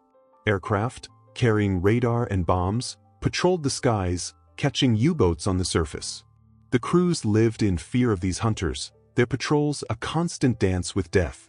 The game was no longer about sinking ships, it was about surviving the onslaught, a challenge that grew harder with each passing month. The human stories of this game are what make it so compelling. A young sailor might celebrate his first successful attack, only to spend hours hiding from depth charges. A commander might plot a perfect ambush, only to face the agony of a failed escape. These men were not just players in a game. They were brothers, their lives tied to the boat and each other. Their letters, found in wrecks, speak of pride and fear, of moments of triumph overshadowed by the constant threat of death. The game was their life, but it was also their doom, a relentless cycle of hunt and be hunted. The Wolfpack's early success was a testament to German ingenuity, but also to their desperation. The coordinated attacks overwhelmed Allied convoys, sinking ships faster than they could be replaced. But the Allies adapted, their defenses tightening like a noose. The Enigma breach gave them an edge, turning U-boat strategies into traps. The crews, unaware of the betrayal, followed orders, only to find themselves targeted. The game was shifting, the ocean no longer a safe haven. The men fought on, their courage undimmed, but the odds were against them, the sea and the enemy conspiring to end their reign. The U-boat's role as hunter was fleeting, its time as prey enduring. The early victories, sinking battleships like the HMS Royal Oak, were legendary, but the losses were staggering. By 1944, U-boats were being sunk faster than they could be built, their crews facing near-certain death.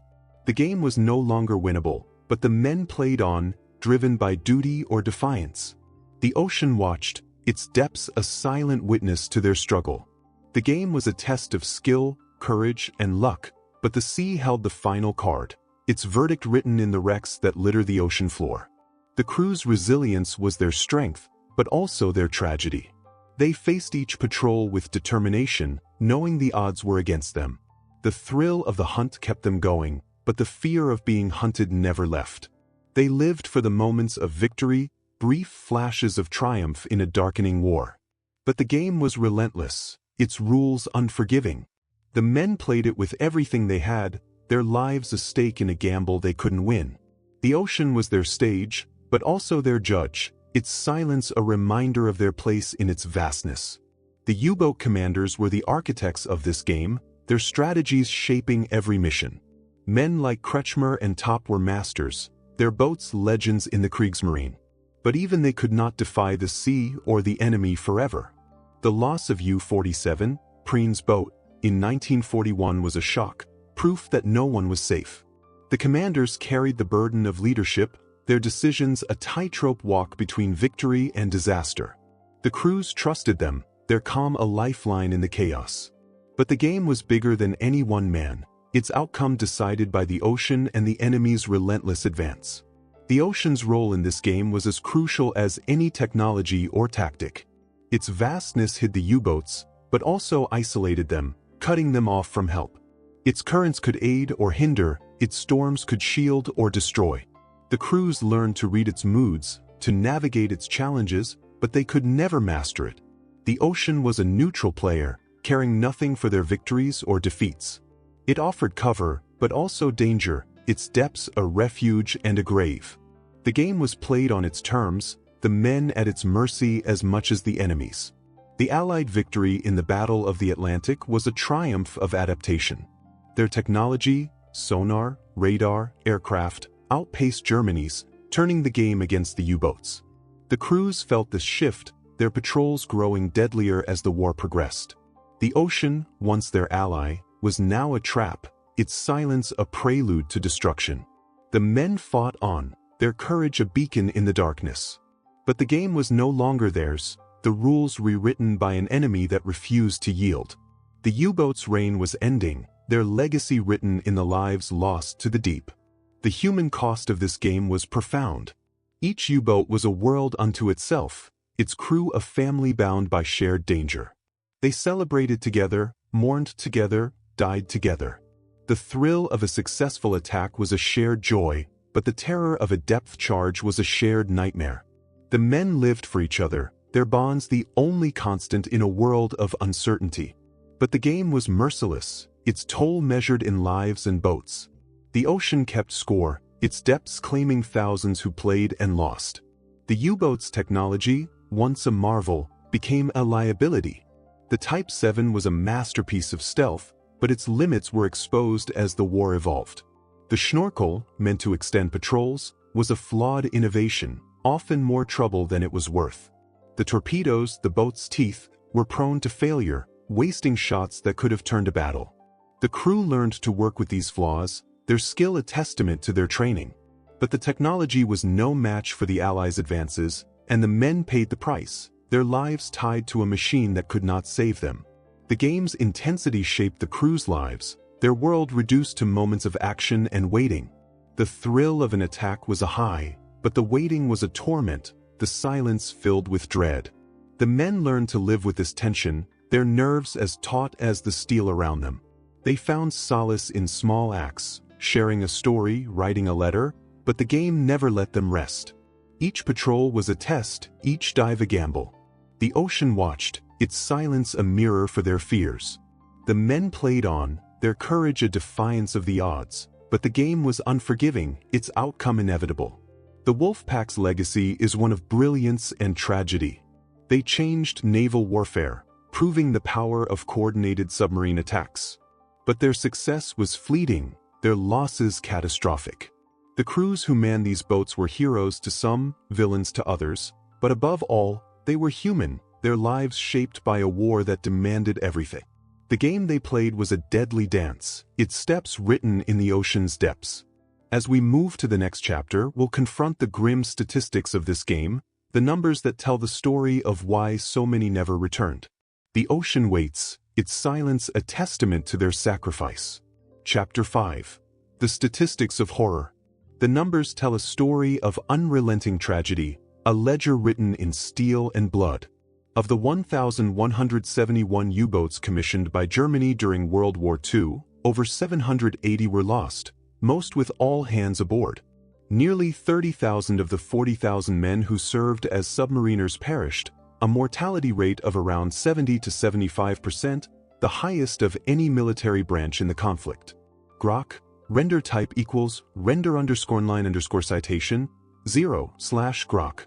Render, these weren't just statistics. They were lives, sons, brothers, fathers, swallowed by the Atlantic's depths.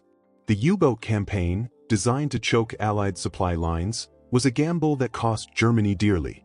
Each sinking was a microcosm of horror, a crew facing the terror of a flooding hull or dwindling air.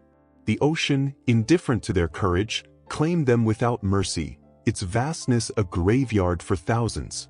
This chapter confronts the grim reality of why so many never returned, a tale of mechanical failure, enemy action, and the sea's unforgiving nature. The U-boat's early successes masked the horror to come. In 1940 and 1941, during the happy time, they sank over 4 million tons of Allied shipping, nearly bringing Britain to its knees. But the cost was mounting. By 1943, the Allies had turned the tide, their technology and tactics outpacing Germany's. For every ship sunk, U-boats faced increasing risks, depth charges, air attacks, mines. The statistics paint a stark picture. In 1943 alone, 244 U-boats were lost, a rate that outstripped Germany's ability to build replacements. The crews, once confident in their stealth, now faced patrols where survival was a miracle. The ocean, their ally in the early years, became a relentless foe, its depths hiding dangers that no training could fully prepare them for. Mechanical failures were a silent killer, as deadly as any enemy. The Type 7 U-boat, the fleet's backbone, was a marvel of engineering but fragile under pressure.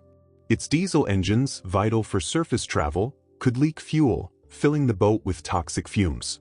Electric batteries, powering submerged operations, were prone to shorting, releasing chlorine gas that choked the crew. A single faulty valve could flood a compartment, sending the boat into a death spiral. The hull, rated for 230 meters, could crack if pushed too deep, imploding under tons of water. Maintenance was constant, with engineers working in cramped, swaying conditions to patch leaks or recalibrate systems. But under combat stress, mistakes were inevitable and the sea punished them without hesitation. Enemy action was the most visible cause of loss, a relentless onslaught that turned the Atlantic into a killing field. Allied destroyers, equipped with sonar, could pinpoint a U-boat's location with chilling accuracy. Depth charges, dropped in patterns, sent shockwaves that cracked hulls or disabled critical systems. By 1943, the introduction of Hedgehog mortars, firing 24 explosives in a single salvo, made attacks even deadlier. Aircraft like the B-24 Liberator patrolled the skies, their radars spotting surfaced U-boats from miles away. The loss of U-47, commanded by Gunther Prien, in 1941 was a shock to the Kriegsmarine, proof that even the best weren't safe. The crews lived in fear of the sonar's ping, knowing it could herald a barrage that ended everything. The human cost of these numbers is almost unimaginable. Each U-boat carried 44 to 52 men, a tight-knit family bound by shared danger. When a boat sank, it took not just lives but stories, dreams, and futures. The U-701, sunk off Cape Hatteras in 1942, left only 7 survivors, the rest trapped in a flooding hull. The U-352, hit by depth charges, sank to the ocean floor, its crew suffocating as air ran out. Many boats simply vanished, their fates unknown until divers found them decades later. These men were young, often in their late teens or early 20s, facing a war that demanded everything. Their letters, preserved in wrecks, speak of love and fear, written in the dim glow of a bunk never sent. The ocean itself was a factor in the horror, its vastness both ally and enemy.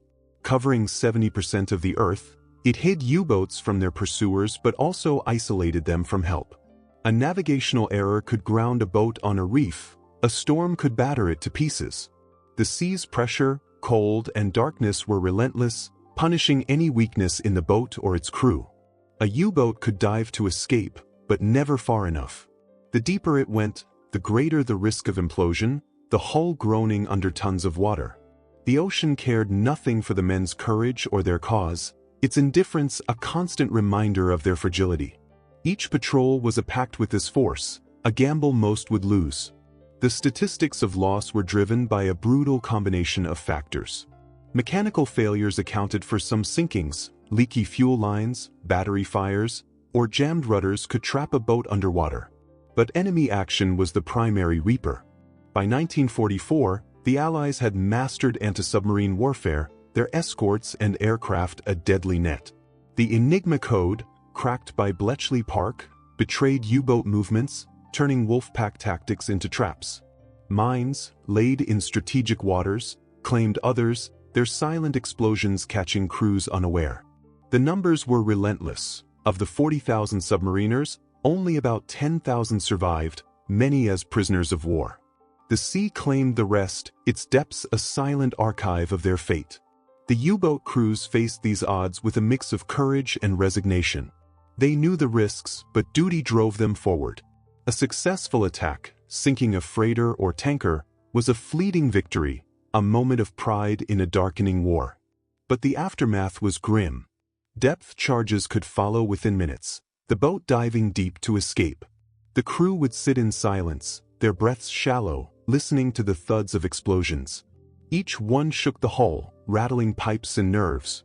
Water could spray through seams, lights could flicker, and the air grew heavy with fear. The statistics were abstract, but the terror was real, a lived experience for every man aboard. The loss of a U-boat was often sudden, leaving no time for escape. Depth charges could crack the hull, flooding compartments in seconds. A torpedo from an Allied submarine or aircraft could send the boat to the bottom in a fiery blast. Some crews faced a slower fate, trapped on the ocean floor as air dwindled. The U-853, sunk off Rhode Island in 1945, was found with its crew still at their posts, a chilling snapshot of their final moments. These tragedies were not just losses of men but of entire worlds, each boat a microcosm of camaraderie and sacrifice. The statistics hide the human toll, the families left waiting for news that never came. The Kriegsmarine's ambition fueled these losses, a desperate bid to win a war through submarine warfare. Admiral Donitz believed U-boats could starve Britain into submission, and for a time, they did. But the Allies' response was relentless. Improved sonar, radar, and air cover turned the Atlantic into a death trap. The Black Gap, once a safe haven for U-boats, was closed by long-range aircraft. Convoys grew larger, their escorts more aggressive. The statistics reflect this shift. In 1941, U-boats sank ships with impunity. By 1944, they were being sunk faster than they could be built.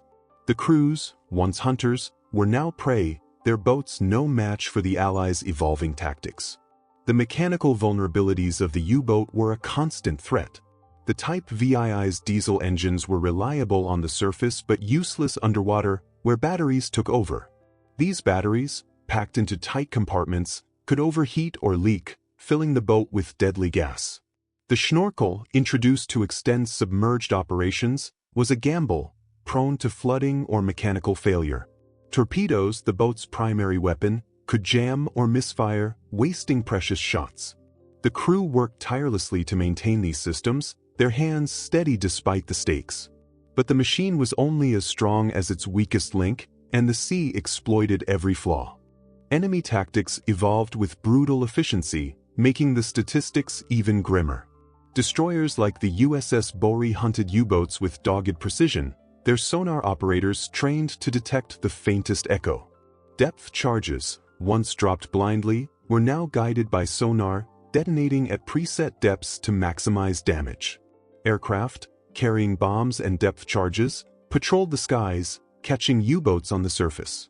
The Hedgehog mortar was a game-changer, its multiple explosives increasing the odds of a hit. For the crews, these advancements were a nightmare, turning every patrol into a gauntlet of danger. The statistics of loss were a direct result of this relentless pressure. The human stories behind the numbers are what make this chapter so haunting.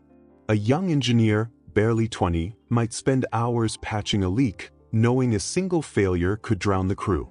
A radio man, listening through static, might catch a signal that saves the boat, or miss one that dooms it. The commander, his eyes bloodshot from sleepless nights, carried the weight of every decision. These men were not just statistics, they were individuals, each with a life left behind. Their letters, found in wrecks, speak of love for family, fear of the sea, and hope for survival. The ocean claimed them, but their stories linger, a testament to their courage and sacrifice. The U-boat's role in the war was pivotal, but its cost was catastrophic. The early successes, sinking battleships like the HMS Royal Oak, gave Germany hope, but also hubris. Donit's vision of victory through submarines was bold, but it underestimated the Allies' resolve. The statistics reflect this miscalculation. By 1945, over 780 U-boats were lost, their crews entombed in the deep. The ocean was a neutral player, caring nothing for their victories or defeats. It offered cover, but also danger, its depths a refuge and a grave. The men fought on, their courage undimmed, but the numbers were relentless, a ledger of loss that grew with each patrol. The mechanical failures that contributed to these statistics were often small but deadly. A stuck valve could prevent a dive, leaving the boat exposed to aircraft. A battery fire could fill the boat with smoke, forcing a surface run under enemy guns. The schnorkel, meant to extend patrols, could flood, drowning the engines. The crew trained to handle these risks, but under combat stress, errors were inevitable. The sea punished these mistakes without mercy, its pressure crushing any weakness. The statistics of loss were not just about enemy action. They were about the fragility of the U-boat itself, a machine pushed beyond its limits by a desperate war. The Allied victory in the Battle of the Atlantic was a triumph of adaptation. Their technology, sonar, radar, aircraft, outpaced Germany's, turning the U-boat's strengths against it. The Enigma breach was a turning point, allowing the Allies to predict U-boat movements. Convoys became fortresses, their escorts a deadly net. The statistics reflect this shift. In 1943, U-boat losses peaked, with entire wolf packs wiped out in single engagements. The crews felt this change, their missions growing suicidal. The ocean, once their ally, was now a trap, its silence a prelude to destruction. The men fought on, their courage a defiance of the odds, but the numbers were against them. The loss of a U-boat was often a mystery, its fate unknown until years later.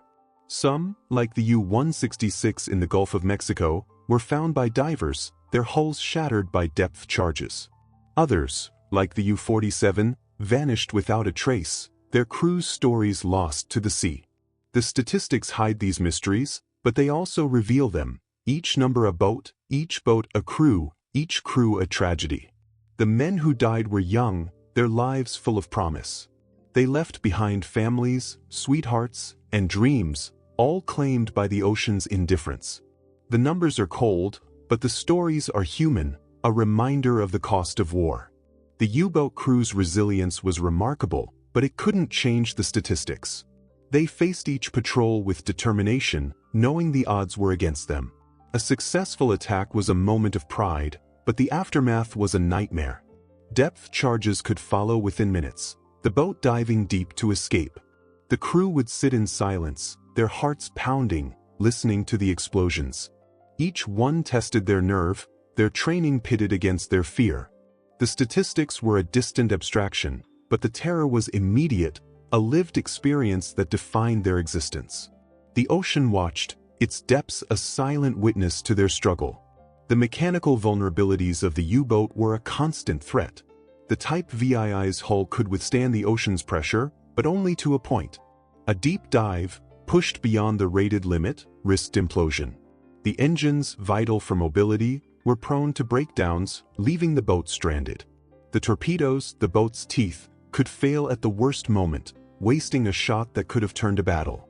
The crew worked tirelessly to keep these systems running, their hands steady despite the stakes. But the machine was fragile, its failures a key factor in the statistics of loss. The sea exploited every weakness, its verdict final and unyielding.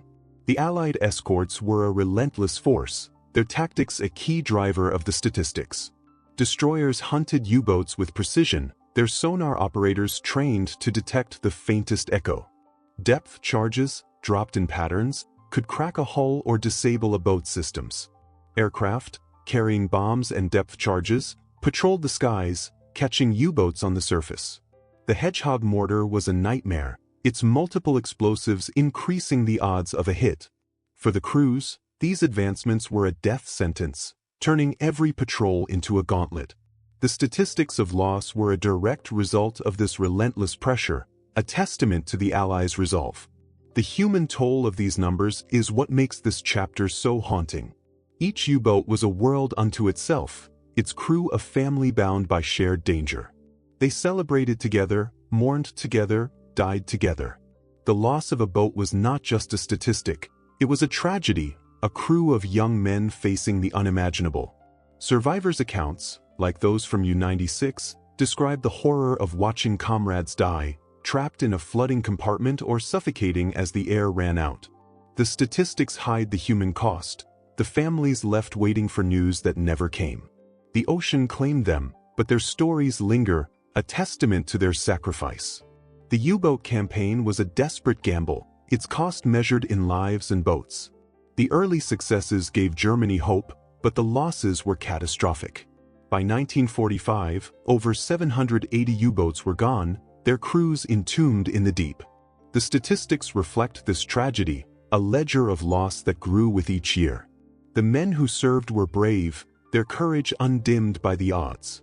But bravery was not enough. The ocean and the enemy were relentless, their combined force a death knell for the U-boat fleet. The statistics are a reminder of this cost, a cold accounting of a human tragedy. The human toll of the U-boat war is what resonates most. These men were not just sailors, they were individuals, each with a story left unfinished. A young torpedo man might dream of home while loading a weapon, unaware it would be his last act. A commander might plot a course, his mind on his crew's survival, only to face the agony of defeat. Their letters, preserved in wrecks or archives, are a window into their world, a mix of pride and fear. The ocean claimed them, but their stories linger, a testament to their humanity in the face of war's inhumanity. The wrecks are a silent archive, their stories locked in steel and darkness. Less than 5% of the ocean's depths have been explored, leaving most U-boats undiscovered, their fates a mystery. Those found, like the U-352 or U-853, offer glimpses into the past, their hulls holding relics of lives lost. Divers describe a sense of reverence, the wrecks a reminder of the men who never returned. The ocean is their keeper, its currents guarding their secrets. These sites are not just history, they are memorials, a testament to the sacrifice of those who ventured into the deep. The U-boat campaign's legacy is one of paradox, brilliance and tragedy, courage and loss. It changed naval warfare, proving the power of submarines, but at a cost few could bear.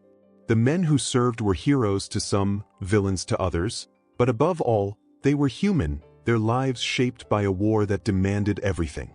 The ocean was their battlefield, their refuge, and their grave, its silence a fitting epitaph.